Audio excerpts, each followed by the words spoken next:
Part 1.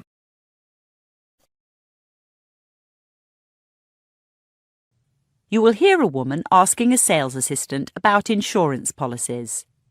Before you listen again, you have 30 seconds to read questions 1 to 6.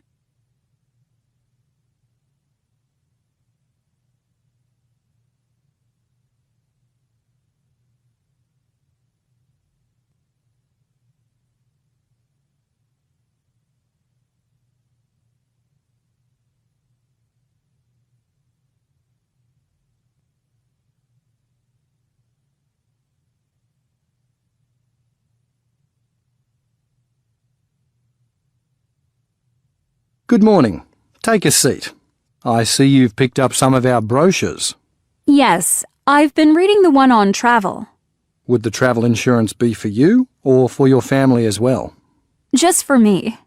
So, individual. That's right. Are you looking for a basic or a comprehensive policy? To be honest, I've had basic in the past, but it didn't pay out very much. That's often true.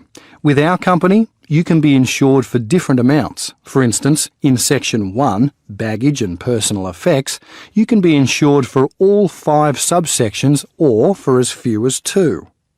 I think I'd like insurance for all 5 since I'm going to some unsafe places. Wise decision.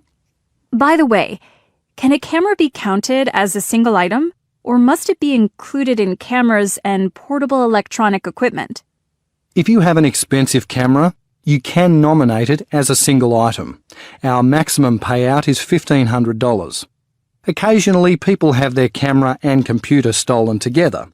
If insurance is only taken out on subsection 2, this may not cover the replacement of both things. That's what happened with my previous policy. However, in that one, there was a higher limit for lost or stolen money. Yours is only $700. These days, with credit cards, people don't carry much cash, so we've set the limit accordingly. Still, we pay out well for documents. Indeed. In the disrupted travel section, reasonable costs is written for a missed connection or an early return instead of an amount of money. What exactly are reasonable costs? Put it this way. If you miss your flight due to poor weather that is verifiable, we pay $300 per day of lost time. If you arrive at check-in as the aircraft is leaving because you overslept, we still pay out, but only $100 a day. We rely on information from the airline to determine this. Before you listen to the rest of the conversation, you have 30 seconds to read questions 7 to 10.